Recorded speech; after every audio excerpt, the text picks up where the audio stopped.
ಹಿಂದಕ್ಕೆ ಹಿಂದಕ್ಕೆ ಸರ್. ಅಲ್ಲಿಂದ 7 ಅಡಿ ಬಿಡ್ತೀವಿ ಸರ್. ನಮ್ಮ ಹಸುಗೆಲ್ಲ 7 ಅಡಿ ಆದ್ರೆ ಸಾಕಾಗುತ್ತೆ. ಬಾಗಿಲು ಹಾಕ್ಬಿಡ್ತೀವಿ. ಈ ಕಂಬ ಬಾಗಿಲು ಒಳಗೆ ಅಟ್ಯಾಚ್ ಮಾಡಂಗೆ ಮಾಡ್ತೀವಿ ಸರ್. ಮೇಲೆಲ್ಲ ಸೀಲಿಂಗ್ ಆಗುತ್ತೆ ಈಗ ಸರ್. ಆಗ್ಬೇಕು ಸರ್. ಇನ್ನೊಂದು 50 ಲಕ್ಷ ಕೆಲಸ ಇದೆ ಸರ್. ಇದು ನಿಮಗೆ ಅನಿಸಿದ್ದ? ಇದನ್ನ ಬಂದಮೇಲೆ ಏನು ಹಂಗೆ ಮಾಡ್ಕೊಂತ ಮಾಡಿಬಿಟ್ವಿ. ನನಗೆ 2017ರಲ್ಲಿ ಆಕ್ಸಿಡೆಂಟ್ ಆಗ್ಬಿಡ್ತು. ಅವೆಲ್ಲ ಸುಮ್ಮನೆ ಮೆಟೀರಿಯಲ್ ಮಾಡಿಸಿಟ್ಬಿಟ್ಟಿದ್ದೆ ಮಾಡೋಣ ಅಂತೇಳಿ. ಆಕ್ಸಿಡೆಂಟ್ ಆದಾಗ ಏನಾಯ್ತು, ಅವಾಗ ಉಳಿದ್ಬಿಟ್ಟೆ. ಉಳಿದ ತಕ್ಷಣ ಇಲ್ಲ ಇದನ್ನ ಕಂಬ ಅವೆಲ್ಲ ಮಾಡಿಸಿಟ್ಬಿಟ್ಟಿದ್ವಿ, ಸುಮಾರು ಕಂಬಗಳು ಅವೆಲ್ಲ.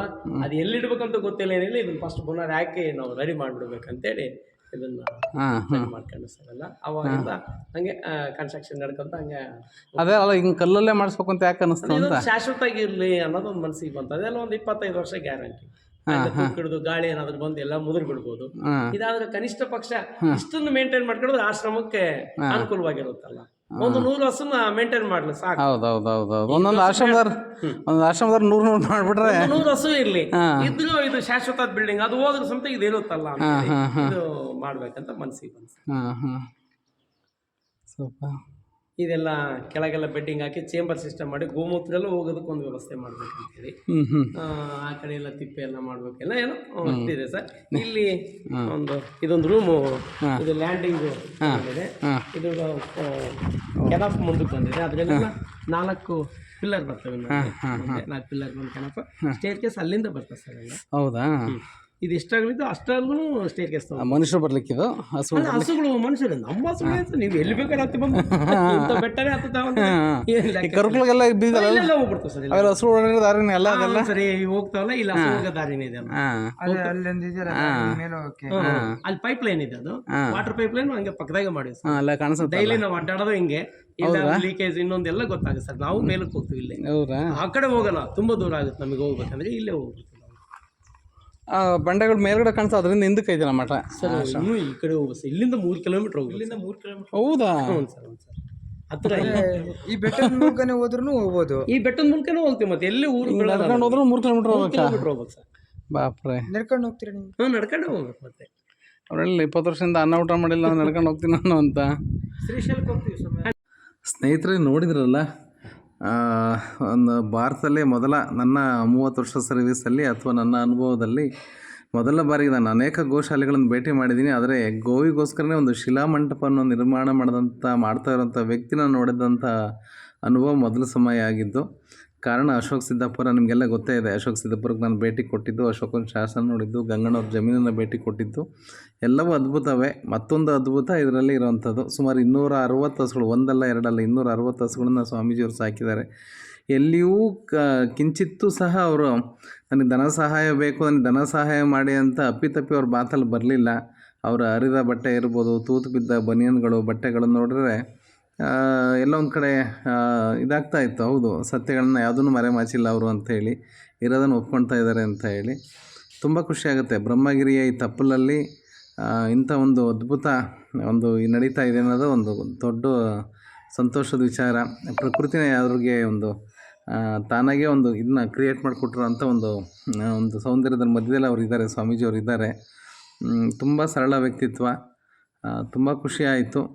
ಹಾಗಾಗಿ ಈ ಮಾತಿನ ಬರದಲ್ಲಿ ಅಥವಾ ಅವರನ್ನು ನೋಡಿದ ಇದರಲ್ಲಿ ಸ್ಥಿತಿನಲ್ಲಿ ನನಗೆ ಅವರ ಹೆಸರು ಕೇಳೋದು ಮರ್ತೋಯ್ತು, ಅವರ ಇದನ್ನು ಸಹ ಮರ್ತೋಯ್ತು. ಯಾಕಂದರೆ ನನ್ನ ಗಮನ ಆ ಕಡೆ ಬರಲೇ ಇಲ್ಲ. ನನ್ನೊಳಗಡೆ ಒಂದು ಚಿಂತನೆ ಪ್ರಾರಂಭ ಆಯಿತು. ಇಂಥ ಸರಳವಾದ ವ್ಯಕ್ತಿ ನಮ್ಮ ಒಳಗಡೆ ಇದ್ದಾರಲ್ಲ, ಅದು ಚಿತ್ರದುರ್ಗದಿಂದ ಕೇವಲ 100 ಕಿಲೋಮೀಟ್ರ್ ದೂರದಲ್ಲಿ ಇಂಥ ವ್ಯಕ್ತಿ ಇದ್ದಾರಲ್ಲ ಅಂತೇಳಿ ಅಂತ ನೋಡಿ. ಅವ್ರು ಇರೋವಂಥ ಶೆಡ್ಡು ಹೇಗಿದೆ ಅಂತ ಹೇಳಿ ಅಂತ ಇದರಲ್ಲಿ ಉಳ್ಕೊಂಡಿರೋ ಅಂಥದ್ದು. ಅಲ್ಲಿ ಕಾಣಿಸ್ತಾ ಇರೋಂಥದ್ದೇ ಶಿಲಾಮಂಟಪ. ಇದು ತಾತ್ಕಾಲಿಕ ಒಂದು ಶೆಡ್ಡನ್ನು ಹಾಕೊಂತ ಹೋಗಿದ್ದಾರೆ ಬೆಳಿಗ್ಗೆ ಹೊತ್ತು ಕಟ್ಟಲಿಕ್ಕೆ ಅಂತ ಹೇಳಿ. ಇದೆಲ್ಲ ಒಂದು ಅದ್ಭುತ ಅಂತ ಅನಿಸುತ್ತೆ. ಇವತ್ತಿನ ಪ್ರಚಾರ ಇದರಲ್ಲಿ ತುಂಬ ಜನ ಪ್ರಚಾರಕ್ಕೆ ತಮ್ಮನ್ನು ತಾವು ಬಳಸ್ಕೊತಾರೆ. ಗೋಶಾಲೆ ನೆಪದಲ್ಲಿ ಅಥವಾ ಗೋಗಳ ಪರಿಪಾಲನೆ ಮಾಡ್ತಾಯಿದ್ದೀವಿ ಅಂತೇಳಿ. ಒಂದೇ ಒಂದು ಕ್ಷಣ ವ್ಯಕ್ತಿ ನನಗೆ ಇದು ಮೀಡಿಯಾ ಅಥವಾ ಇವತ್ತಿನ ಸೋಷಿಯಲ್ ಮೀಡಿಯಾದನ್ನು ಯಾವುದೂ ಉಪಯೋಗಿಸ್ಕೊಳ್ತಾನೇ ಎಲ್ಲೂ ಪ್ರಚಾರಕ್ಕೆ ಒಳಗಾಗದೇ ಅವರು ಹಸುಗಳ ಜೊತೆ ಜೀವನ ಮಾಡ್ತಾಯಿದ್ದಾರೆ. ಹಸುಗಳಿಗೋಸ್ಕರ ತಮ್ಮ ಜೀವನನೇ ಮುಡುಪಾಗಿಟ್ಟಿರೋವಂಥದ್ದು. ಮತ್ತೊಂದು ವಿಸ್ಮಯ ಅಂತಂದರೆ, ಕಳೆದ 20 ವರ್ಷಗಳಿಂದ, ಒಂದಲ್ಲ ಎರಡಲ್ಲ, ಕಳೆದ 20 ವರ್ಷಗಳಿಂದ ಯಾವುದೇ ಬೇಯಿಸಿದ ಆಹಾರವನ್ನು ಅವರು ತಿಂತಾ ಇಲ್ಲ. ಹೇಳ್ತಾರೆ, ಹೊಟ್ಟೆ ತುಂಬ ಮಜ್ಜಿಗೆ ಕುಡಿತೀನಿ, ಯಾರಾದ್ರು ಹಣ್ಣು ಹಂಪಲು ತಂದು ಕೊಟ್ಟರೆ ತಿಂತೀನಿ ಅಂತ, ಯಾಕಂದ್ರೆ ನಮ್ಮ ಕಣ್ಣೆದುರಿಗೆ ನೋಡಿದ್ವಿ, ಒಂದು ಮಗು ಒಂದು ತಂದೆ ಜೊತೆ ಬಂದ್ಬಿಟ್ಟು ಒಂದು ಎಳ್ನೀರನ್ನ ತಂದು ಕೊಡಿಸಿ ಮತ್ತು ಅದರಲ್ಲಿರೋ ಕಾಯಿನ ಕೊಡ್ತು. ತುಂಬ ಖುಷಿಯಾಗಿ ಎಂಜಾಯ್ ಮಾಡ್ಕೊಂಡು ತಿಂದರು ಅವರು. ಅದು ನಮ್ಮ ಗಮನಕ್ಕೆ ಬರ್ತಾ ಹೋಯಿತು. ಜೊತೆಯಲ್ಲಿ ಹೋಗ್ತಿದ್ದಂಗೆ ಮಜ್ಜಿಗೆ ಕೊಟ್ಟರು ನಮಗೆ. ಅಷ್ಟು ಸುಂದರವಾಗಿರೋಂಥ ಮಧುರವಾಗಿರೋಂಥ ಮಜ್ಜಿಗೆ ನಾನು ಫಸ್ಟ್ ಟೈಮ್ ಕುಡಿದಿದ್ದು, 30-40 ವರ್ಷದ ಕೆಳಗಡೆ ಕುಡ್ದಿದ್ದನ್ನ ಏನೋ ಕುಡಿದಿದ್ದು. ಹಾಗಾಗಿ ಬನ್ನಿ ಮುಂದಿನ ಅವ್ರ ಮಾತಲ್ಲಿ ಕೇಳ್ತಾ ಹೋಗೋಣ ಅವ್ರ ಅನುಭವಗಳನ್ನು. ಬಿಟ್ಮೇಲೆ ಬಿಟ್ಟಾಯ್ತಪ್ಪ ನಿಂತು, ನೀನು ಬೇಕಾ ಬೇಡ, ಯಾರಾದರೂ ಬೇರೆ ಕೊಟ್ಟು. ಏನು ರೇಟಿಗೆ ಹೋಗ್ತಾವೆ ಅಂದರೆ ರೀಸನಬಲ್? ಸುಮ್ಮನೆ 10-20 ಅದೇ ಯಾವನು ಸ್ವಲ್ಪ ಚೆನ್ನಾಗಿ ಕಂಡ್ರೆ ಒಂದು 5,000 ಜಾಸ್ತಿ ಜೊತೆ, ಒಂದಲ್ಲ ಜೊತೆ ಜೊತೆ ಜೊತೆ ಜೊತೆ ಸರ್. ಅದಕ್ಕೆ ಅಂದರೆ ಮತ್ತೆ ಅವರಲ್ಲಿ ಹೋದ್ಮೇಲೆ ಬಿಡ್ರಿ ತುಂಬ ಕಾಸ್ಟು. ಇವನು ಈಗ ಒಂದೇ ವರ್ಷ ಸಾಕಿದ್ರೆ 50,000ಕ್ಕಿಂತ ಕಮ್ಮಿ ಹೋಗುತ್ತೆ. ಹೊಲ್ದಾಗಿ ನನ್ನ ಮಗ ಅವನು ಈಗ ಮನೆ ಹೊಲ್ದಾಗೆ ಇದು ಮಾಡ್ಕೊಂಡು ಇರೋಕೆ ಎಲ್ಲ ಸೆಟ್ಲ್ ಆಗಿ ಒಂದು ವ್ಯವಸ್ಥೆ ಮಾಡ್ತಾ ಇದ್ದೀವಿ. ಹೌದು ಅಲ್ಲಿ ಅದಕ್ಕೆ ಹಸುಗಳೇನೋ ಕೊಡ್ತೀರ 1-2 ಅಲ್ಲಿ ಜೀವಾಮೃತ ಮಾಡೋಕ್ಕೆ ಅಂತೇಳಿ ಅವನ ಲೆಕ್ಕಾಚಾರ ಹಂಗೆ ಕೇಳ್ತಾನೆ. 1,70,000 ಮಾರಿದಾನೆ ಕುರಿ. ಅಲ್ಲ ಇವತ್ತೆಲ್ಲರೂ ಗೌರ್ಮೆಂಟ್ ಬೇಕು, ಗೌರ್ಮೆಂಟ್ ಎಂಪ್ಲಾಯ್ ಬೇಕಂದ್ರೆ ಸ್ವಯಂ ನಮ್ದಾಗಿ ನಾವು ಎಂಪ್ಲಾಯ್ ನೋಡ್ರಿ. ಇವತ್ತಿಂದ ಒಂದು 10 ಆಳಿಗೆ ಕೆಲಸ ಸಿಗ್ತದೆ. ಎಲ್ಲ ಹುಡ್ಕದ್ಬೇಕು, ದಿನನಿತ್ಯ ಇಲ್ಲೇ ಬರಪ್ಪ ಕೆಲಸ ಇಲ್ಲ ಕೊಡ್ಸಕ್ಕೆ. ಹೌದಾ? ಇದು ಆ್ಯಕ್ಚುಲಿ ಯಾವ ಇದು ಅಂದರೆ ಪರಂಪರೆ ಹೆಂಗೆ ಇದು ಸರ್? ಇದು ಸುಮಾರು ಸಿದ್ದೇಶ್ವರ ಸ್ವಾಮಿ ಅಂತ ಈಗ ಒಂದು 400 ವರ್ಷದ ಹಿಂದ್ಗಡೆ. ಸಿದ್ಧರು ಬೇರೆ, ಸಿದ್ದೇಶ್ವರ ಸ್ವಾಮಿಗಳು ಬೇರೆನಾ? ಏನಾಗಿದೆ ಅಂದ್ರೆ ಅವ್ರು ಎಲ್ಲರೂ ಬಂದು ಇಲ್ಲಿ ಸಿದ್ದಾಪುರದ ಒಬ್ರು ಹಸುಳು ಕಾದ್ಕೊಂತಿದ್ರು ಅಂತೇಳಿ ಒಂದು ಮಾಹಿತಿ. ಒಬ್ಬ ಸ್ವಾಮಿಗಳ ಮನೆಯಾಗ ಹಸುಳು ಕಾಯ್ತಾ ಇದ್ರು. ಅವರು ಹಸುಳು ಕಾಯ್ಲಿಕ್ಕೆ ಅವ್ರಿಗೆ ಏನೋ ಜ್ಞಾನೋದಯ ಆಗಿ ಮೇಲೆ ಬೆಟ್ಟದ ಮೇಲೆ ಒಂದು ಸುಮಾರು 700-800 ವರ್ಷದ ಹಿಂದ್ಗಡೆ, ಅಂದ್ರೆ ಈಗ ಒಂದು 800-1000 ವರ್ಷದ ಇತಿಹಾಸದ ಒಂದು ದೇವಸ್ಥಾನ ಇದೆ. ಆ ದೇವಸ್ಥಾನದಲ್ಲೇ ಉಳ್ಕೊಂಡ್ಬಿಟ್ರು. ಅವಾಗೆಲ್ಲ ಚಿರತೆಗಳು, ಕಡುಗಳು, ತುಂಬಾ ಅಡವಿ ಇತ್ತು. ಆದ್ರೆ ಅವರು ಏನಪ್ಪ ಬರ್ಲಿಲ್ಲ, ಹಸುಗಳು ಹೊಡ್ಕೊಂಡು ಹೋದ್ ಮನುಷ್ಯನ ಅಂತಂದೇಳಿ ಅವರು ಲಾಟಿನ ಹಿಡ್ಕೊಂಡೆಲ್ಲ ಬಂದ್ರೆ, ಇಲ್ಲ ನಾನು ನಿನ್ ಮನೆಗೆ ಬರೋಲ್ಲ ಇನ್ಮೇಲೆ ಅಂತೇನೋ ಹೇಳಿದ್ರು. ಅವ್ರು ಅಲ್ಲೇ ಉಳಿದ್ಬಿಟ್ರು. ಉಳಿದ ನಂತರ ಅಲ್ಲೇ ಜನಗಳು ಸಹಕಾರ ಪಡ್ಕೊಂಡು ಒಂದು ಆಶ್ರಮ ನಿರ್ಮಾಣ ಮಾಡಿದ್ರು. ಸುಮಾರು ಒಂದು 400 ವರ್ಷ ಆಗಿದೆ ಆಶ್ರಮ ನಿರ್ಮಾಣ ಆಗಿ. ಅವರು ಬೆಟ್ಟದ ಕೆಳಗಡೆ ಗೋಶಾಲೆ ಮಾಡಿದ್ರು. ಬಗ್ಗೆ ಇದೆ, ದೊಡ್ಡ ಬಿಲ್ಡಿಂಗ್ ಇದೆ ಒಂದು, ಅದೆಲ್ಲ ಬಿದ್ದು ಹೋಗ್ಬಿಟ್ಟಿದೆ. ಅಂದ್ರೆ 400 years ಬ್ಯಾಕ್ ಮಾಡಿರೋದೇ ಇದೆ ಗೋಶಾಲೆ ಮಾಡಿ. ಹೌದ್ರಾ? ಒಂದು ಅವ್ರ ವಸ್ತಿಗಾಗಿ ಸುಮಾರು ಒಂದು 60-70 ಅಡಿ ಉದ್ದ ಇರ್ಬೋದೇನದು. ಅದರಲ್ಲಿ ಒಂದು 6 ಅಡಿ ಏನೋ ಮಧ್ಯದ ವ್ಯವಸ್ಥೆ ಮಾಡಿ ಮೇಗಳದ ಪೋಷಣೆ ಎಲ್ಲ ಮನುಷ್ಯನಿರೋದಕ್ಕೆ, ಕೆಳಗಡೆ ಪೋಷಣೆ ಎಲ್ಲ ಗೋಶಾಲೆ ಮಾಡ್ಕೊಂಡು. ಹೌದಾ? ಮಾಡ್ಕೊಂಡು ಅವ್ರಿಗೆ ಎಷ್ಟಕ್ಕೆ ಬೇಕು ಅಷ್ಟಕ್ಕೆ ಇದು ಮಾಡ್ಕೊಂಡು. Okay okay okay. ನೆಕ್ಸ್ಟ್ ಇದು ಹೇಗೆ? 106 ವರ್ಷ ಹಾಳು ಬಿದ್ದಿದೆ, ಯಾರೂ ಇಲ್ಲ. ಯಾರೋ ಬರೋದು, 1-2 ದಿನ ಇರುವಂಥದ್ದು, ಹೋಗೋದು ಮಾಡ್ಕೊಂಡು ಹೋಗಿದ್ದಾರೆ. ಹಂಗೆ ಕಾಲಾನಂತರ ಈಗ ಒಂದು 80 ವರ್ಷದ ಹಿಂದ್ಗಡೆ ಸಿದ್ದಾಪುರ ಸ್ವಾಮಿಗಳು ಏನೋ ಊರಲ್ಲಿ ಏನೋ ಮನೆಯಲ್ಲಿ ವಾದ ಮಾಡ್ಕೊಂಡಿದ್ದು, ಗಂಡ ಹೆಂಡತಿ ಬಂದು ಅಲ್ಲಿ ಸೇರಿ ಮಹಾದೇವ ಸ್ವಾಮಿಗಳನ್ನ ಸಾಕಿದ್ರು. ಅವ್ರು ಹೆಂಗ ಮಿಸ್ಸಿಂಗ್ ಆಗಿಬಿಟ್ರೆ ಎಲ್ಲ ಇಲ್ಲಿ ರಾಯರದ ಹತ್ರ ಸಿಕ್ಕಿದ್ರೆ ಅವ್ರ ಕರ್ಕೊಂಬಂದು ಅಲ್ಲೇ ಹಾಕೊಂಡಿದ್ದು. ಅವ್ರು ಹಂಗೆ ಪರಂಪರೆ ನಾವು ಸಣ್ಣ ಹುಡುಗ ಆದಾಗ ಎಜುಕೇಶನ್ ಪರ್ಪಸ್ ನಾವು ಇಲ್ಲೇ ಬಂದಂಥವ್ರು. ನೀವು ಅಂದ್ರೆ ಹೆಂಗೆ ಇಲ್ಲಿ ಎಜುಕೇಶನ್ಗೆ ಬಂದ್ರಿ? ಎಜುಕೇಶನ್ಗೆ ನಾನು ವಿದ್ಯಾಭ್ಯಾಸಕ್ಕೆ ನಮ್ಮ ತಂದೆಯವ್ರು ಬಂದು ಇಲ್ಲಿ ಸೇರಿಸ್ತಿದ್ರು. ಇಲ್ಲಿಂದ ಅಡ್ಡಾಡಪ್ಪ ನೀನು ಅಂದ್ರೆ ಈ ಆಶ್ರಮ ಮಠದಲ್ಲಿ ಇದ್ಕೊಂಡು ಅಲ್ಲಿಂದ ಊರೊಳಗೆ ಓಡಾಡೋದು. ಆಯ್ತಂತ ಅಲ್ಲಿ ಅಡ್ಡಾಡ್ತಾ ನಾನು ಇಲ್ಲಿ ಯಾರು ಹುಡುಗರು ಇರ್ಲಿಲ್ಲ, ನನ್ನ ತುಂಬಾ ಪ್ರೀತಿಯಲ್ಲಿ ಬೆಳೆಸಿದ್ರ. ನಾನು ಎಲ್ಲೇ ಹಾಲಿಡೇಸ್ ಬಂದ್ರೆ ಇಲ್ಲಿಗೆ ಬೆಟ್ಟಕ್ಕೆ ಬಂದ್ಬಿಡೋದು. ಇಲ್ಲೇ ಕೆಲಸ, ಹುಡುಗರ ಜೊತೆಗೆಲ್ಲ ಕೆಲಸ ಮಾಡೋದು, ಮೇವು ಹಾಕೋದು, ಅದು ಮೊದಲಿಂದ ಅಭ್ಯಾಸ ಬಂದವು. ಬಂದಂತರ ಒಂದು ಸುಮಾರು ಈಗ 2000 ಬರಗಾಲ ಬಂದಾಗ ಮೇವು ತರೋದ್ರಿಂದಾಗ ಇವನ್ನೇನು ಮಾರಾಟ ಮಾಡೋಣ, ಒಂದು 15-20 ಹಸು ಇದ್ವು, ಮಾರಾಟ ಮಾಡ್ಬಿಡೋಣ. ನೀವು ಎಲ್ಲಪ್ಪ ಯಾರು ಕಾಯಿರಲ್ಲ ಏನಿಲ್ಲ ಅಂದಾಗ, ಇಲ್ಲ ನಾನು ನೋಡ್ಕೊಂತೀನಿ ಹೇಳ್ರಿ ಅಂತೇಳಿ ನಾನು ಅವ್ನ ಹಸುಗಳೆಲ್ಲ ಹೊಡ್ಕೊಂಡು ಬಂದು ಇಲ್ಲೇನೂ ಇರಲಿಲ್ಲ. ಅಲ್ಲಿ ಮಾತ್ರ ಹಾಕಿದ್ವಿ, ಒಂದು 20 ಅಡಿ ಗೋದ್ಲೆ ಹಾಕಿದ್ವಿ. ಒಂದು ಅಲ್ಲಿ ಅದ್ಮಿಂದ ಪಕ್ಕದಾಗ ಒಂದು ಗಡಂಚಿ ಬಂಡೆ ಹಾಕೊಂಡಿದ್ವಿ. ಅಂದ್ರೆ ಮಲಗದ, ಅಂದ್ರೆ ಇಲ್ಲಿ ಅವಾಗೆಲ್ಲ ಚೇಳುಗಳು, ಹಾವಿನ ಮರಿಗಳು ಹೆಚ್ಚಿದ್ವಿ ಇಲ್ಲೆಲ್ಲ. ಸ್ವಲ್ಪ ಎತ್ತರವಾಗಿದ್ರೆ ಏನಿಲ್ಲ ಅಂತೇಳಿ ಎತ್ತರವಾಗಿದ್ದಾವೆ. ಮತ್ತೆ ಯಾವನ್ನ ಬೆಡ್ಶೀಟ್ ಕೆಳಗೆ ಬಿದ್ದಿದ್ರೆ ಬೆಳಗ್ಗೆ ಹಿಂಗೆ ಚೇಳು ಅಥವಾ ಹಾವು ಯಾವನ್ನ ಕಾಣ್ತಾ ಇದ್ವು. ಆದ್ರೆ ಇದ್ದು ರಾತ್ರಿಗೆ ಇಷ್ಟೊತ್ತಾಗೆಲ್ಲ ಕಟ್ಟೆ ಹಾಕಿದ್ರು. ನಾನೇ ಹೊಡ್ಕೊಂಡು ಹೋಗ್ತಿದ್ದೆ. ಬಂದು ಕಟ್ಟೆ ಹಾಕಿದ್ಮೇಲೆ ಹುಲ್ ತಿಂತಿದ್ವು. ಹುಲ್ ತಿಂದ ತಕ್ಷಣ ನಾನು ಹೋಗಿ ಅವ್ರ ಜೊತೆಗೆ ಮಲಗ್ತಿದ್ದೆ. ಕ್ವಾದ್ಲೆ ಮಲ್ಕೊಂಡು ಸೇಫ್ಟಿ ಕರಡಿ ಜಾಸ್ತಿ ಅಲ್ಲ, ಲೈಟಿಂಗ್ ಇಲ್ಲ ಏನಿಲ್ಲ. ಇತ್ತೀಚೆಗೆಲ್ಲ ಲೈಟಿಂಗ್ ಇರ್ಲಿಲ್ಲ ಏನೇನು, ಹೋಗಿ ಅದ್ರ ಮಧ್ಯದಲ್ಲಿ ಮಲಗೋದು. ಮಳೆ ಏನಾದ್ರು ಬಂದ್ರೆ ಒಂದು ದೊಡ್ಡ ತಾಡ್ಪಾಲ್ ಹೊಚ್ಕೋಬೇಕಾಗಿತ್ತು. ಬೇರೆ ಏನಾಶ್ರಯ ಇಲ್ಲ. ಮತ್ತೆಲ್ಲ ಊರಾಗೆಲ್ಲ ಮಳೆ ಬಂದ್ರೆ ಎಲ್ಲ ದನ ಮನುಷ್ಯರು ಎಲ್ಲ ಇದಾಗ್ತದೆ ಅಂತೇಳಿ ಕೊಟ್ಟಿಗೆ ಹಾಕ್ಬಿಟ್ರು. ಒಂದು 60-70 ಅಡಿ ಉದ್ದ ಕೊಟ್ಟಿಗೆ ಹಾಕಿದ್ರು. ಎಲ್ಲ ಬೆದರುಗಳು ಅವೆಲ್ಲ ಊರಿನವ್ರ ಸಹಕಾರದಿಂದ ಒಂದು ಸಣ್ಣದೊಂದು ಕೊಟ್ಟಿಗೆ ಹಾಕಿದ್ರು. ಕೊಟ್ಟಿಗೆ ಅಂದ್ರೆ ಏನು, ಈ ಕಡೆಯಿಂದ ಜೋರಾಗಿ ಮಳೆ ಬಂದ್ರೆ ಆ ಕಡೆಗೆ ಹೋಗೋದು, ಆ ಕಡೆಯಿಂದ ಅದು ಏನು ನಮಗೇನು ಆಸೆ. ಬಿಸಿಲಿಗೆ ಮಾತ್ರ ಓಕೆ, ಮಳೆ ಬಂದ್ರೆ ಏನು ತೊಂದರೆ ಮಾಮೂಲಾಗಿ ಆಯ್ತು.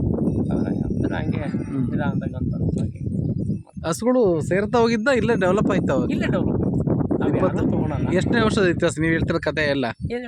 ಈಗ ಹೇಳಿದ 20-30 ಹಸುಗಳು 20 ವರ್ಷದಲ್ಲೇ ಅದರದೇ ಸಂತತಿ ಮುಂದುವರೆದು ಅದೇನಿದಾಗಿದೆ. ನಾವು ಮಾರಾಟ ಆಗಲ್ಲ, ಯಾರೋ ಒಂದು 7-8 ಇದಾವೆ ಬೇರೆ ಕೊಟ್ಟಿರೋ ಬರುವಂತಕ್ಕೆ. ನಾವು ತಗೊಳೋದಿಲ್ಲ ಅಂದ್ರೆ ತುಂಬಾ ನಮ್ಮ ಅಂತ ಆತ್ಮೀಯರು ಇದ್ದಾರೋ ಇಲ್ಲ ಸಮಯ ನೀವು ತಗೊಳ್ಳೇಬೇಕು ನಮಗೆ ಅಂತಂತೇಳಿ ಯಾರು ಬೇರೆಯವರೆಲ್ಲ ನಮಗೆ ಕೊಡ್ತೀವಿ ಅಂತೇಳಿ ಬೇಡ, ನಮ್ಗೆ ಯಾರು ಸಾಕಂತ ಕೊಟ್ಬಿಡ್ರಿ ಬೇಡ ಅಂತೇಳಿ.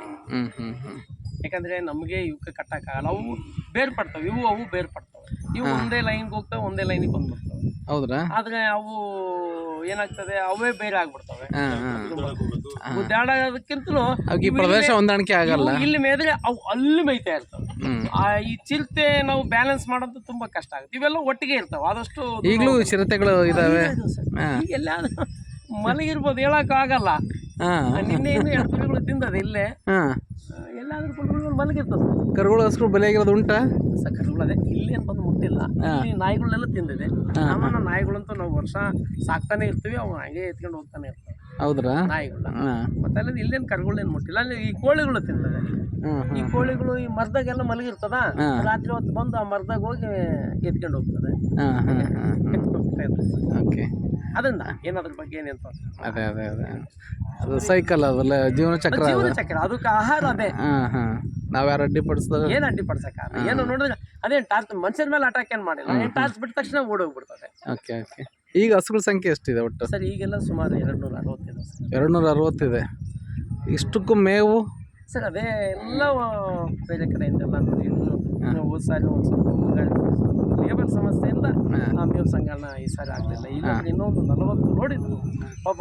ನಮಗಾಗಿ ಇಲ್ಲಿ ಏರ್ಗುಂಟೆ ಆಂಧ್ರದವರೆಲ್ಲ ಸಮಯ ನಿಮ್ಮ ಹಸುಗಳು ಭಾಳ ಇದಾವೆ, ನಮ್ದು ಒಂದು ಸ್ವಲ್ಪ ಸೇವೆ ಆಗುತ್ತೆ ಅಂತ ಮೇವು ಕೊಡ್ತಾರೆ ಅವರು. ಹೌದಾ? ನಮ್ದೇ ಟ್ಯಾಕ್ಟ್ರಿ ಇದೆ, ಲಾರಿ ಇದೆ, ಹೋಗಿ ಲೇಬರ್ ಕಳಿಸಿ ಮೇವು ಎಲ್ಲಾರು ಇದೆ ಅಂತ ಅವ್ರು ಹೇಳಿದ್ರೆ ನೀವು ವ್ಯವಸ್ಥೆ ಅಂದ್ರೆ ತುಂಬಾ ದೂರ ಆಗ್ಲಿಕ್ಕಿಲ್ಲ ಅನ್ಸುತ್ತೆ. 50 ಕಿಲೋಮೀಟರ್ ಆಗುತ್ತೆ. 50-100 ಕಿಲೋಮೀಟರ್ ಒಳಗಿದ್ರೆ ನೀವು 50 kilometre up and down 100 kilometre ಅಷ್ಟೊಳಗಿದ್ರೆ ನೀವು ಕಲೆಕ್ಟ್ ಮಾಡ್ತೀರಿ. ಅದಕ್ಕಿಂತ ದೂರ ಸರ್ ಬರಗಾಲದಾಗ ಅದಕ್ಕಿಂತ ದೂರ ಸಿರುಗುಪ್ಪವರೆಗೂ ಹೋಗ್ತೀವಿ ಸರ್ ಎಲ್ಲ. ಹೌದ್ರಾ? ಸಿರುಗುಪ್ಪವರೆಗೂ ಹೋಗಿ ಲೋಡ್ ಮಾಡ್ಕೊಂಡ್ ಬಂದಿದೆ. ಅನಿವಾರ್ಯ. ಎಲ್ಲಿ ಸಿಕ್ಕಿಲ್ಲ ಅಲ್ಲೆಲ್ಲೋ ಸಿಗ್ತಾ ಇದೆ ಅಂತಂದಾಗ ಆಗ್ಲಡಪ್ಪ ಹೋಗಿ ಬಂದ್ಬಿಟ್ರತ್ತಾಗ ಏನಾಗ್ತದೆ, ಹಾಕೆ ಬಂದ್ಬಿಟ್ರೆ ಹೇಗೋ ಒಂದು ವಾರ ಸುಧಾರಿಸಿ ಎಲ್ಲಾದ್ರೂ ನೋಡೋಣ ಅಂತ ಅಷ್ಟಾಗ ಅಂತೇಳಿ ನಾವು ಲೋಡ್ ಮಾಡ್ತೀವಿ. ನೀರಿನ ತೊಂದರೆ ಆಗಲಿಲ್ಲ ಇವಕ್ಕೆ? ನೀರಿಂದ ಇದುವರೆಗೆ ತೊಂದರೆ ಆಗಿಲ್ಲ. ಬೆಟ್ಟದ ಮೇಲೆ ಸಮೇತ ಇಲ್ಲಿಂದನೇ ಕುಡಿಯೋ ನೀರು ಸಪ್ಲೈ ಕೊಡ್ತೀವಿ ಸರ್. ಹೌದಾ? ಇಲ್ಲಿ 500 GA ಪೈಪ್ ಹಾಕಿದೆ ಸರ್ ಎಲ್ಲ. ಹೌದಾ? ಇಲ್ಲಿ ಮೋಟರ್ ಆನ್ ಮಾಡಿದ್ರೆ ಮೇಲೆ ಇಲ್ಲಿನೂ ಮತ್ತೆ ಒಂದೇ ಮೋಟರ್ ಸಪ್ಲೈ. ಓಕೆ. ನಿಮ್ಗೆ ಯಾಕೆ ಹಂಗೆ ಅನ್ನಿಸ್ತು ಹಸುಗಳು ಸಾಕಬೇಕು ಅಂತ ಹೇಳಿ ಅಂತ?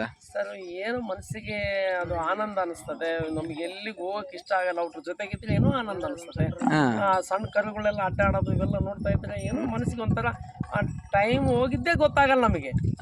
ಏನಪ್ಪ ಬೇಗ ಎಷ್ಟು ಬೇಗ ಹೊತ್ತು ಬಿಟ್ಬಿಡ್ತು ಮುಳುಗಿ ಬಿಡ್ತಲ್ಲ ಅಂತ ಹೇಳಿ. ಅಂದ್ರೆ ಈಗ ಸಣ್ಣ ವಯಸ್ಸಿಗೆ ಬಂದು ಇಲ್ಲಿ ಸೇರ್ಕೊಂಡ್ರಲ್ಲ, ಆ ಸೇರ್ಕೊಂಡಾಗಿಂದ ನಿಮ್ಗೆ ಆ ಥರ ಅನ್ನಿಸ್ತಾ? ಅಂದ್ರೆ ಇಲ್ಲ ಸರ್ ಏನಿಲ್ಲ, ನನಗೆ ಡಿಗ್ರಿ ಆಯ್ತು, ನಂದು ಡಿಗ್ರಿ ಆಗಿ ನಾನು ಏನು ಎಂಪ್ಲಾಯ್ ಆಗ್ಬೇಕು ಇನ್ನೊಂದು ಏನೋ ಮನುಷ್ಯ ಮಾಮೂಲು ಗುಣಗಳಿದ್ದಂಗೆ ಇತ್ತು.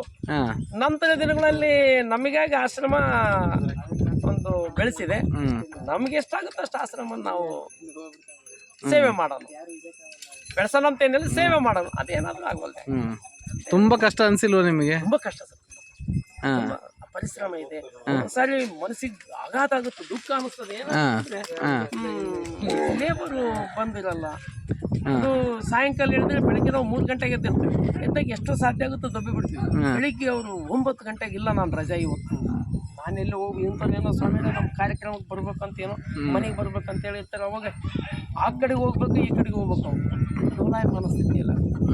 ಏನು ಮಾಡೋದು ಆಗಲಿ ಅಂತಂದೇಳಿ ಸೌಕರ್ಯ ಒಂದು ಗಂಟೆ ಲೇಟ್ ಆಗ್ಬೋದು. ಆಯ್ತಾಯ್ತು ಸುಮ್ಮನೆ ಯಾವಾಗ ಆ 1 ಗಂಟೆವರೆಗೆ ನೇನಿದೆ ಎಲ್ಲ ಸಗಣಿ ಎಲ್ಲ ಬಳ್ದು ಹಾಕಿ ಏನು ಮೇವು ಹೊರಗೆ ಹಾಕ್ಸಿ ಬಂದಿರೋ ಅಂತ ಏನೋ ಇಟ್ಕೊಂಡು ಇನ್ನು ಮತ್ತೇನೋ ಫೋನ್ ಮಾಡಿ ಯಾರು ಬರೀಯಪ್ಪ ಒಳಗೆ ನೀರಿದೆ ಅಲ್ಲಿ ಮೇವು ಹಾಕಿದೆ ನೋಡ್ರಿ ಬೇಗ 1 ಗಂಟೆ ಹೋಗಿ ಬರ್ತೀನಿ ಅಂತೇಳಿ. ನೀವು ಪೂಜೆಗೆಲ್ಲ ಹೋಗೋ ವ್ಯವಸ್ಥೆ ಇದ್ದಾಗ ಹಿಂಗೆಲ್ಲ ತೊಂದರೆಗಳಾಗುತ್ತೆ ಲೇಬರ್ ಬಂದ್ರೆ ಅಂತಂದ್ರೆ ಅದೇ ಈಗ ಬಿಹಾರದಲ್ಲಿ ಏನೋ ಒಂದು ಫ್ಯಾಮಿಲಿ ವಾರದಲ್ಲಿ ಏನೋ ಅಡ್ಜಸ್ಟ್ ಮಾಡ್ತೀವಿ ಅಂತ ಹೇಳಿದ್ರೆ ಒಂದು ಫ್ಯಾಮಿಲಿ ಇದ್ದು ಬಿಡ್ಲಿ ಅವರು ಇವರು ಅವ್ರಂದ್ರೆ ಪರ್ಮನೆಂಟ್ ಇರ್ತೀವಿ. ಇವ್ರು ಏನೋ ಅಲ್ಲಿ ಅವ್ರ ಮನೆಗೆ ಏನೋ ತೀರಿದ್ರು ಇಲ್ಲ ಏನೋ ಆಗಿತ್ತು ಅಂದ್ರೆ ಏನೋ ಬಂದು ವಾಪಸ್ ಹೋಗಂತದ್ದು ನಾವು. ಪ್ರತಿನಿತ್ಯ ಎಷ್ಟು ಜನ ಇರ್ತಾರೆ ವರ್ಕರ್ಸ್ ಲೇಬರ್ಸ್? ಒಂದು 5 ಜನ ಇರ್ತಾರೆ. ಪ್ರತಿನಿತ್ಯನೂ ಅವ್ರ ಕೆಲಸ ದಿನಕ್ಕೆ 5 ಜನ ಬೇಕೇ ಬೇಕು. ಹಾಂ ಹಾಂ ಅದಕ್ಕಿಂತ ಹೆಚ್ಚು ಮತ್ತೆ ಲೋಡ್ಗೆ ಹೋದ್ರೆ ಸಪ್ರೇಟ್ ಸರ್ ಅದು. ಅವ್ರು ಒಂದ್ಸಾರಿ ಲೋಡ್ಗೆ ಹೋದ್ರೆ 5 ಜನ 10 ಜನ 5 ಜನ ಹೋದ್ರೆ 1 ಲೋಡ್ ಮಾಡ್ಕೊಂಬರ್ತಾರೆ. ಹಾಂ ಹಾಂ 10 ಜನ ಹೋದ್ರೆ 2 ಲೋಡ್ ಮಾಡ್ಕೊಂಬರ್ತಾರೆ. ಓಕೆ. ಅವ್ರ ಅನುಕೂಲ ಹೆಂಗೆ ಆಗುತ್ತೆ ಹಂಗೆ. ಹಾಂ ಹಾಂ. ಮತ್ತು ಇದು ಈಗ ಇದಕ್ಕೆ ಸಂಬಂಧಪಟ್ಟ ಜಮೀನು ಇದೆಯಾ? ಸರ್ ಜಮೀನು ಇದೆ ಸರ್, ಒಂದು 6 ಎಕರೆ ಇದೆ. 6 ಎಕರೆ ಅಷ್ಟೇ ಇದೆ. ಆ 3 ಎಕರೆ ನೈಫೇರ್ ಹಾಕ್ಸಿದ್ದೀವಿ. ಹಾಂ ಹಾಂ. ಇನ್ನೊಂದು 3 ಎಕರೆ ರೈತ ಯಾರು ಸ್ವಾಮಿ ನಾವು ಮಾಡ್ತೀವಿ ಅಂದ್ರೆ ಏನೋ ಕಾಟನ್ ಏನು ಇಟ್ಕೊಂಡು ಹ್ಞೂ 2 ಬೋರ್ ಇದಾವೆ. ಒಂದು ಬೋರ್ನ ನಾವೇ ಬಿಡ್ತೀವಿ, ಒಂದು ಬೋರ್ ಅವರಿಗೆ ಬಿಟ್ಕೊಡ್ತೀವಿ. ಹಾಂ ಹಾಂ. ಅಲ್ಲ ಈಗ ಸಗಣಿ ಇದೆಲ್ಲ ಗೊಬ್ಬರ ಕಲೆಕ್ಟ್ ಆಗುತ್ತಲ್ಲ, ಹೇಗೆ ಏನಾದರೂ ಅದ್ರ ಅಂದರೆ ಮಾರಾಟ ಮಾಡ್ತೀವಿ ಸರ್. ಮತ್ತೆ ಲೋಡ್ ಲೆಕ್ಕದಲ್ಲಿ ಹೆಂಗ ಟನ್ ಲೆಕ್ಕಲ್ಲ? ಲೋಡ್ ಲೆಕ್ಕ ಕೊಡ್ತೀವಿ ಸರ್, ನಾವೇ ಟನ್ ತೂಕ ಹಾಕೋದೇನಿಲ್ಲ. ಹೆಂಗನ ತುಂಬಿಕೊಂಡು ಒಂದು ಲೋಡ್ಗೆ 35,000 ಹಂಗೆ ಲಾರಿ ಲೋಡ್ 10 ವೀಲ್ಗೆ ಹಾಕೊಂಡು 10 ವೀಲ್. 10 ವೀಲ್ಗೆ ಮತ್ತೆ ಅದರಲ್ಲಿ ಏನು ಈ ಹುಲ್ಲು ಅಂತದ್ದು ಏನು ಹಾಕಿರಲ್ಲ ಸರ್. ಹಾಂ ಹಾಂ. ಸಗಣಿ ಮಾತ್ರ ಅದ್ರಾಗ ಹಾಕ್ತೀವಿ. ಅಂಥದ್ದು ವೇಸ್ಟ್ ಸ್ವಲ್ಪ ಏನಂತ ಬಂದ್ರೆ ಆ ಕಡೆ 35,000 ಕೊಡ್ತೀವಿ ಸರ್. 3 ರಿಂದ 4 ಹಾಂ ಹಾಂ. ಏನು ಸರ್ ಇನ್ನು 4-5 ಜಾಸ್ತಿ ಲೋಡ್ ಅಂದ್ರೆ ಈ ತಗಡು ಇಟ್ಕೊಂಡು ಹೋಗೋದಕ್ಕೆ ಮಾಮೂಲಿ ಟ್ರಿಪ್ಗೆ ಅಂದ್ರೆ ಜಾಸ್ತಿ ಆಗುತ್ತೆ. ಈ ತಗಡು ಇಟ್ಕೊಂಡು ಹೋಗ್ತಾರೆ ಸರ್. ಆ ತಗಡು ಇಟ್ಕೊಂಡು ಹೋದ್ರೆ 4 ಲೋಡ್ ಆಗುತ್ತೆ. ಟ್ರ್ಯಾಕ್ಟರ್ನಲ್ಲಿ ತಗಡು ಒಂದು 3 ಫೀಟ್ ಹೋಗುತ್ತೆ. 8 ಲೋಡ್ ಲೆಕ್ಕ. ಇದನ್ನು 8 ಆಗುತ್ತೆ ಸರ್. ಅವರೆಲ್ಲ JCB ಪ್ರೆಸ್ ಮಾಡ್ತಾರೆ ಎಲ್ಲ, ಅದೆಲ್ಲ ಕೆಸರಿದ್ದಂಗೆ. ಅದೆಲ್ಲ ಸುಮ್ಮನೆ ಗಾಡಿ ಸ್ವಲ್ಪ ಮೂವ್ ಮಾಡಿ ಹಿಂಗೆ ಬ್ರೇಕ್ ಹೊಡ್ಬಿಟ್ರೆ ಎಲ್ಲ ಲೆವೆಲ್ ಬಂದು ಹೋಗ್ಬಿಡುತ್ತೆ. ಅದೆಲ್ಲ JCB ಎಲ್ಲ ಪ್ರೆಸ್ಸಿಂಗ್ ಮಾಡಿ ಎಲ್ಲ ಬೇಸ್ ಗೋಡಿ ಮಾಡ್ಕೊಂಡು ಎಲ್ಲ ಹಿಂಗೆ ಒತ್ತಿಸಿ ಜನ ಹಾಕೊಂಡು ಹೋಗ್ರಪ್ಪ ಅಂತೇಳಿ. ಯಾಕೆ ರೈತರಿಗೆ ಒಂಚೂರು ಬರ್ಲಿ ಅನ್ನೋದು ಒಂದು ಇರ್ತದ.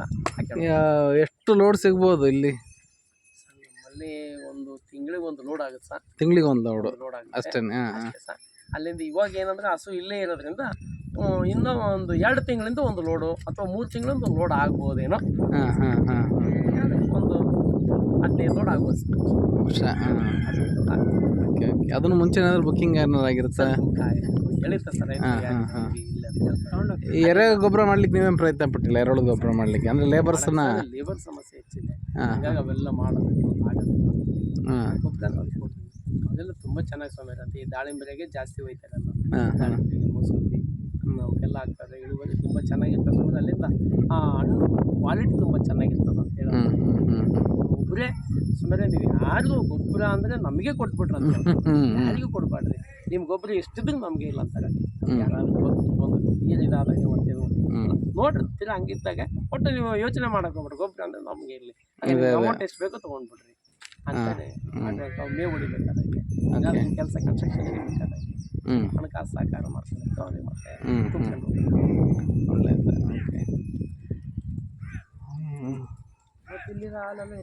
ಇಲ್ಲ ಆ ಮಠಕ್ಕೆ ಮೇಲಿದೆ ಬೆಟ್ಟ ಆದಮೇಲೆ ಬರುವಂಥವ್ರು ಹೋಗೋಂಥವ್ರು ಇದ್ದೇ ಇರ್ತಾರೆ ಸರ್. ಎಲ್ಲ ಅಲ್ಲೇ ಹಾಲು ಕಾಸು ಅಲ್ಲೇ ಮಾಡ್ತಾರೆ. ಅಲ್ಲೊಂದು 2-3 ಇದ್ದಾರೆ ಲೇಬರ್ಸ್. ಅಂದರೆ ಮೊಸರು ಮಜ್ಜಿಗೆ ಮಾಡ್ಬಿಟ್ಟು ಅಲ್ಲೇ ದಾಸೋಗ ಬಳಸೋದು? ದಾಸೋಗ ಬಳಸ್ತಾರೆ ಅಲ್ಲಿ ಪ್ರತಿನಿತ್ಯ ಇರುತ್ತೆ ದಾಸೋಗ? ಬರ್ತಾ ಇತ್ತು ಮನಿತ್ಯ ದಾಸೋಗ ಸರ್. ಯಾರೇ ಬರಲಿ ಊಟದ ವ್ಯವಸ್ಥೆ 5 ಜನ ಬಂದ್ರೂ ಊಟ ಸರ್. ಏನಾಗುತ್ತೆ ಅಂದ್ರೆ ಒಂದು 5 ರಿಂದ 10 ಜನ ಬಂದ್ರೆ ತೊಂದರೆ ಇಲ್ಲ. ಈಗ ಅನ್ನ ಹಾಲು ಮೊಸರು ಇದ್ದೇ ಇರುತ್ತೆ. ಅಡ್ವಾನ್ಸ್ ನಾವು ಇಷ್ಟು ಜನ ಬರ್ತೀವಿ ಅಂದ್ರೆ ಅಷ್ಟು ಜನಕ್ಕೂ ವ್ಯವಸ್ಥೆ ಮಾಡ್ತೀವಿ. ಅದು ಹೇಳಿದ್ರೆ ಅದು ಸಮಯ ಬೇಕಾಗತ್ತಲ್ಲ ಅಡುಗೆ ಮಾಡಕ್ಕೆ. ನಾವು ಅನ್ನ ವೇಸ್ಟ್ ಮಾಡಬಾರ್ದು. ಹೌದೌದು. 5 ರಿಂದ 10 ಜನ ಏನಾಗುತ್ತೆ ಅಲ್ಲಿ ಬಂದಿಲ್ಲ ಯಾರು, ಬೆಳಗ್ಗೆ ಒಂದು 10 ಜನಕ್ಕೆ ಮಾಡ್ಕೊಂಡಿರ್ತಾರೆ. ಅವರು 4 ಜನ ಇರ್ತಾರೆ, ಬೆಳಗ್ಗೆ ಊಟ ಮಾಡ್ತಾರೆ, ಮಧ್ಯಾಹ್ನ ಊಟ ಇನ್ನೊಂದು ಸ್ವಲ್ಪ ಹೊಡೆದಿದ್ದು ಸಾಯಂಕಾಲಕ್ಕೆ ಅದನ್ನೇ ಉಂಟು ಅವರು ಮಲಗಲ್ತಾರೆ. ಇನ್ನು ಏನಾದ್ರು ಮಿಕ್ಕಂದ್ರೆ ಇಲ್ಲೇನು ಮಾಡ್ಕೊಬೇಡ್ರಿ, ಕ್ಯಾರಿಯರ್ನಾಗ ಇಲ್ಲಿಗೆ ಕಳಿಸ್ಬಿಡ್ತೀವಿ ಅನ್ನ ಅಂತಾರೆ. ಇಲ್ಲಿ ಇವರು ಒಬ್ಬರು ಇರ್ತಾರೆ. ಅವರು ನಾನೇನು 20 ವರ್ಷ ಸರ್ ನಾನೇನು ಊಟ ಮಾಡಲ್ಲ. ಮಜ್ಜಿಗೆ ಮಾತ್ರ ಒಬ್ಬರು ಇರ್ತಾರೆ, ಅವ್ರು ಊಟ ಮಾಡ್ತಾರೆ. ಮತ್ತೆ ನಾಯಿ ಕಲಿಸಿ ಹಾಕ್ತಾರೆ. ಕಳೆದ 20 ವರ್ಷದಿಂದ ನೀವು ಆಹಾರ ಏನಿಲ್ಲ ಸರ್. ಧಾನ್ಯ ಯಾವುದೂ ಮುಟ್ಟಲೇ ಇಲ್ಲ? ಇಲ್ಲ ಸರ್, ಏನಿಲ್ಲ. ಹಣ್ಣುಗಳು? ಹಣ್ಣು ಓಕೆ. ಬಾಳೆ ಮತ್ತೆ ಜ್ಯೂಸು. ಯಾರಾದರೂ ಈ ಮೊಳಕೆ ಕಾಳಿದೆ ಸೋಮ್ಯಾರ ಅಂತೇಳಿ ಇಲ್ಲಿಗೆ ಹೋದಾಗ ಇಲ್ಲೇ ನಮ್ಮಲ್ಲಿ ಏನಿಲ್ಲ, ಆಯ್ತು ಹೇಳಪ್ಪ ಕೊಡ್ರಿ ಒಂದು ಸ್ವಲ್ಪ. ಬೇಯಿಸಿದ ಆಹಾರ ಆ ಥರ ಬೇಯಿಸಿದಂಥದ್ದು ಏನಿಲ್ಲ ಸರ್. ಸಾಕು ಅಷ್ಟಿದ್ರೆ ಸಾಕು. ನಾನು ಒಂದು ದಿನಕ್ಕೆ 100 ಕಿಲೋಮೀಟರ್ ವಾಕ್ ಮಾಡ್ತೇನೆ ಸರ್. ಬಟ್ ನನಗೇನು ದೇವ್ರು ಇವತ್ತಿನವರೆಗೂ ಏನು ಅನಾರೋಗ್ಯ ಎಷ್ಟು 20 ವರ್ಷದಿಂದ ಇದ್ರ ಮಜ್ಜಿಗೆ ಇದ್ರಲ್ಲೇ ದೇಸಿ ಹಸು ಮಜ್ಜಿಗೆ ಇದ್ರಲ್ಲೇ? ಮತ್ತೆ ಎಲ್ಲಿ ಹೊರಗಡೆ ಹೋದ್ರೆ ಸರ್ಬತ್ ಕೊಟ್ಬಿಡ್ರಪ್ಪ, ನಾನು ಮಜ್ಜಿಗೆ ಬೇಡ ಅಂತ ಹೇಳ್ತೀನಿ. ಅವ್ರು ಯಾಕಂದ್ರೆ ಮಜ್ಜಿಗೆ ಕೊಡ್ತೀವಿ ಅಂತಾರೆ, ಬೇಡಪ್ಪ ನನಗೆ ಅದೇ ಬೇರೆ ಹಾಕ್ಲದ ಮಜ್ಜಿಗೆ ಆಗುತ್ತೆ ಅಂತ ಅಡ್ಜಸ್ಟ್ ಆಗಲ್ಲ. ಅಲ್ಲಿಂದ ಆರೋಗ್ಯ ಏನೋ ಡಿಫ್ರೆನ್ಸ್ ಆಗುತ್ತೆ.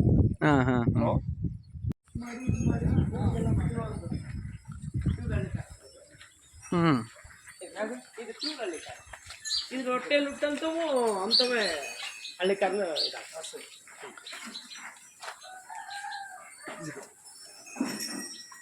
ನೆನ್ಪಿಡ್ಗೆ ಹಳೆಯ ಫೋಟೋದ ಎಲ್ಲ ಇವೇ ಇರೋದು. ಹಳೆ ಮನೆ ಎಲ್ಲರ ನಗು ಫೋಟೋ ಐತಲ್ಲ, ಆ ಫೋಟೋದ ನೋಡಿ ಮುಖದ ಲಕ್ಷಣ ಇವೆಲ್ಲ. ಇದು ನಮ್ಮಲ್ಲಿ ಕಲ್ಲು ತುಳಿದು ಸ್ವಲ್ಪ ಬೇಕಿತ್ತು ಸರ್. ಹೌದು ಅವೇ ಹಸುಗಳು ಬೇರೆ ಕಡೆ ಹೋಗ್ಬಿಟ್ರೆ ತುಂಬಾ ಚೆನ್ನಾಗಿ ಹಾಂ ಹಾಂ ಮೈ ಬರುತ್ತೆ. ಕಲ್ಲು ತುಳಿದಾಗ ಒಂದು ಸ್ವಲ್ಪ ಕಲ್ಲು ತುಳಿದಾಗ ಒಂದು ಸ್ವಲ್ಪ ಮೈ ಕಡಿಮೆ ಆಗುತ್ತೆ. ಅಂದ್ರೆ ಅವಕ್ಕಿಂತ ಬಾಡಿ ಫಾಸ್ಟ್. ಇಲ್ಲ ಲಾಲ್ ಕಟ್ ಯಾಕೆ ಬಂಡೆ ಮೇಲೆ ಹೋಗ್ತಾವಲ್ಲ ಜಾರಿ ಬಿಡ್ತಾವೆ. ಲಾಲ್ ಕಟ್ ತುಂಬಾ ಫಾಸ್ಟ್ ಇರ್ತದೆ. ಬಿಟ್ರೆ ಸುಮ್ಮನೆ ಕುಣಿದಾಡ್ಬಿಡ್ತಾವಲ್ಲ. ಆಗ ಅಂಜನಪ್ಪ ಸಗಣಿ ತೆಗಿಬೇಕು. ನೀವು ಹಂಗೂ ಅದು ಹೋಗ್ಬಿಟ್ರೆ ಹಂಗೆಲ್ಲ ಅದ ಹೋಗು ಎಲ್ಗುಂಟೆ ಎಲ್ಲ ಹೊಸ ಇವಕ್ಕೆ ಎಲ್ಲ ತಿಂಗಳು 2 ತಿಂಗಳು. ಹ್ಞೂ ಸರ್, ತಿಂಗಳು ಸರ್, 2 ತಿಂಗಳು ಆಗಿಲ್ಲ, ಎಲ್ಲ ತಿಂಗಳು ಇದ್ದಾವೆ. ತಿಂಗಳು ಜಾಸ್ತಿ ಇದಾವೆ ಸರ್. ಎಲ್ಲ ಫೆಬ್ರವರಿ ಮಾರ್ಚ್ 8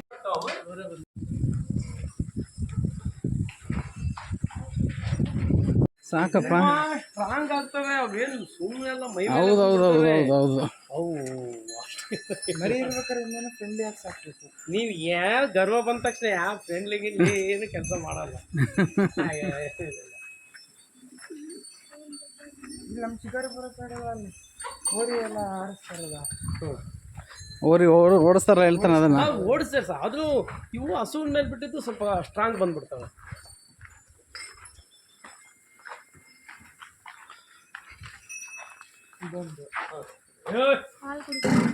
ನೋಡಿ ಹೆಂಗ್ ಗಟ್ರಕ್ಕಿಂತ. ಹಾಂ ಯಾಕಂಗೆ ಮಾಡ್ತದೆ? ಯಾರು ಬಂದ್ರು ಫೈಟ್ ಮಾಡಕ್ ಬಾ. ನೀವು ನೋಡಿದ್ರೆ ಅದ್ಭುತ ಅನ್ಸುತ್ತೆ. ಹಾಂ ಮೇಲೆ ನೋಡ್ಬೇಕು, ಭಾರಿ ಚೆನ್ನಾಗಿದೆ. ಅಂದರೆ 400 ವರ್ಷದ ಕೆಳಗಡೆ ಮಳೆ ನೀರು ಕೊಯ್ಲು ಬಗ್ಗೆ ಕಲ್ಪನೆ ಕೊಟ್ಟಿದ್ದಾರೆ. ಹಾಂ ವೇಸ್ಟ್ ಆಗಿದಂಗೆ ಆ ನೀರೆಲ್ಲ ಸ್ಟಾಕ್ ಮಾಡಿದ್ದಾರೆ. ಹಾಂ ಅದೇ ನೀರನ್ನ ಅವ್ರು ಬಳಸೋದು. ಹೌದಾ? ಹೌದು, ಕುಡಿಯೋಕ್ಕಾಗಲ್ಲ. ಈಗೆಲ್ಲ ಪೈಪ್ ಲೈನ್ ಮಾಡಿವಿ. ನಾವೆಲ್ಲ ಹುಡುಗರಿದ್ದಾಗ ಅವೇ ನೀರೇ ಕುಡಿಯೋಕ್ಕೂ ಸ್ನಾನಕ್ಕೆಲ್ಲ. ಅಷ್ಟು ನೀರು ಇರೋದು. ಅದು ಮಳೆಗಾಲ ಹೆಚ್ಚಲ್ಲ ಸರ್. ಹಾಂ ಹಾಂ ಹಾಂ ಏನ್ ಮಳೆಗಾಲ. ಅದೇ ಅದೇ ಅದೇ. ಮಳೆಗಾಲ ಒಂದು ಮಳೆ ಬಂದ್ರೆ ಸಾಕೆಲ್ಲ ಸ್ಟಾಕ್ ಆಗ್ಬಿಡೋದು. ಹಾಂ ಹಾಂ ಹಾಂ ಆ ಕಡೆಯಿಂದ ಎಲ್ಲ ಬಂದು ಎಲ್ಲ ಅದಕ್ಕೆ ಸ್ಟಾಕ್ ಆಗ್ಬಿಡೋದು. ಹಾಂ ನೀವು ಅದ್ರ ನೋಡ್ರಿ, ಮತ್ತೆ ಒಂದು ಕುಡಿಯೋ ನೀರಿನ ಒಂದು ಹೊಂಡ ಇದೆ. ಅದೇನೆ. ಅದಂತೂ ಫಿಲ್ಟರ್ ವಾಟರ್. ಹಾಂ ಅದು ಎಲ್ಲಿ ಬಿಸಿಲೇ ಬೀಳಲ್ಲ. ಒಳಗೆ ಅಂಡರ್ಗ್ರೌಂಡ್ ಒಳಗಿದೆ. ಹಾಂ ತುಂಬಾ ನೀರಂದ್ರೆ ಅಷ್ಟು ನೀಟಾಗಿದೆ. ಇಲ್ಲಿ ಅದು ನಾಯಕರ ಸಂಪರ್ಕ ಇಲ್ಲ. ಅಂದರೆ ಈ ನಮ್ಮ ಆಳ್ವಿಕೆ ಮಾಡೋದ ಚಿತ್ರದುರ್ಗ ನಾಯಕರು ಆ ಥರದ್ರ ಸಂಪರ್ಕ. ಇಲ್ಲ ಇಲ್ಲ, ಅವರು ಆಡಳಿತ ಇರ್ಲಿಲ್ಲ. ಹಾಂ ಅವ್ರ ಆಡಳಿತ ಇರ್ಲಿಲ್ಲ. ಇಲ್ಲಿ ರಾಯದುರ್ಗಕ್ಕೆ ಇದೆ. ಇದೆ ರಾಯದುರ್ಗ ಮತ್ತೆ ಪಾಳೆಗಾರ. ಹಾಂ ಅಕ್ಕ ತಂಗಿ ಹೊಂಡ ಎಲ್ಲ ದುರ್ಗದ ಹೌದೌದು ಸಣ್ಣಗಳು ಭಾಳ ಅದಾವಲ್ಲಿ. ಹೌದು ಅವಳು ಇದ್ದಾವೆ. ಅಲ್ಲಿ ಇಲ್ಲಿಗೆ ಈಗ ಅಷ್ಟೊಂದು ದೊಡ್ಡ ಬಿಲ್ಡಿಂಗ್ ಕಟ್ಟಿದಾರೆಲ್ಲ ಅಂದ್ರಲ್ಲ. ಸ್ವಾಮಿಗಳೇ. ಹಾಂ ಹಾಂ ಸ್ವಾಮಿ ಹಾಂ ಬಾಗಿಲುಗಳು ನೋಡಿದ್ರೆ ಏನಂತೀರ, ಅದರಲ್ಲಿ ಒಂದು ಬಾಗಿಲು ಶಂಕರಧ್ವನಿ ಒಂದು ಸಿಂಹ ಗೆಲ್ತೇನೆ. ಹೌದಾ? ತುಂಬಾ ಹಾಂ ಏನೇನೋ ಇದಾವೆ ನೋಡ್ರಿ, ಗೊತ್ತೇ ಆಗಲ್ಲ ಯಾರಿಗೂ. ಹ್ಞೂ ಖಂಡಿತ. ಮುಂದಿನ ರಾತ್ರಿ ವಸ್ತಿ ಮಾಡೋದು ಶಾಂತವಾಗಿರ್ತದೆ. ಅಂದ್ರೆ ಅಮಾಸೆ ಬರುತ್ತೆ. ಅದೇ ಅದೇ ಜನ ಎಲ್ಲ ಬರ್ಬೇಕು. ಹೌದು. ಶಾಂತ. ಹ್ಞೂ ಈ ಸಮ್ಮರ್ಗಂತೂ ತುಂಬಾ ಜನ ಬರ್ತಾ ಇರ್ತಾರೆ. ಬಂದು ಸಮರ ಏನು ನಿಮ್ ಕೆಲಸ ನೀವೇ ಮಾಡ್ಕೋಬೇಕು. ಎಲ್ಲ ಇರ್ತದೆ ಅಲ್ಲಿ. ಹಾಂ ನಮ್ಮಲ್ಲಿ ತರಕಾರಿ ಒಂದು ಬಿಟ್ಟು ಎಲ್ಲದೂ ಇರ್ತದೆ. ತಂದು ಮಾಡ್ಕೊಂಡು ಬರ್ತಾರಂದ್ರೆ ತರಿಸ್ಬಿಡ್ತೀವಿ ಸರ್. ಹಂಗೇನಿಲ್ಲ, ಅವ್ರು ತರ್ಬೇಕಂತೇನಿಲ್ಲ, ತರಿಸ್ಕೊಟ್ಬಿಡ್ತೀವಿ. ಅಲ್ಲಿಂದ ಇಲ್ಲೆಲ್ಲ ರೈತರು ಏನಾದ್ರು ಕಳ್ಸಂದ್ರೆ ಆಯ್ ಸಮಯ ಕಳಿಸ್ಬಿಡ್ತೀವಿ ಅಂತ. ಅಲ್ಲಿ ಲೋಕದಲ್ಲಿ ಒಂದು ಮಠ ಇದೆ. ಅಂದ್ರೆ ಸ್ಟೋರೇಜ್ ಅಲ್ಲಿ ಇಟ್ಬಿಟ್ರೆ ಮಠ ತಗೊಂಡು ತಗೊಂಬಂದು ಅಲ್ಲಿ ಇಟ್ಟು. ಹೌದ್ರಾ? ಹ್ಞೂ ಮತ್ತೆ ಯಾವ ಆಟೋಗಳೆಲ್ಲ ರಾತ್ರಿ ಲೇಬರ್ ತೊಗೊಂಡು ಹೋಗಿರ್ತಾರೆ. ಅವ್ರಿಗೇನೋ ತರಕಾರಿ ಫೋನ್ ಮಾಡಿ ಇಲ್ಲಿ ಇಸ್ಕೊಂಡು ಬಂದ್ರೆ ಆಟೋಗಳೆಲ್ಲ ಕಳಿಸ್ಬಿಡ್ತಾರೆ. ಸಾಕೇನೋ ಮಾಡ್ತಾರೆ ಸರ್.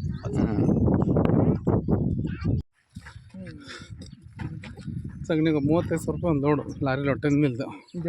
ಹಾಂ ನಾವು ಹೇಳಿದಾಗ ತಪ್ಪಿಸ್ತಾರ ಇವರು? ನಮ್ಮ ಲಾರಿ ತಗೊಂಡೋಗ್ಬೇಕಣ್ಣ ಹೇಳಿ. ನಮ್ಮ ಲಾರಿ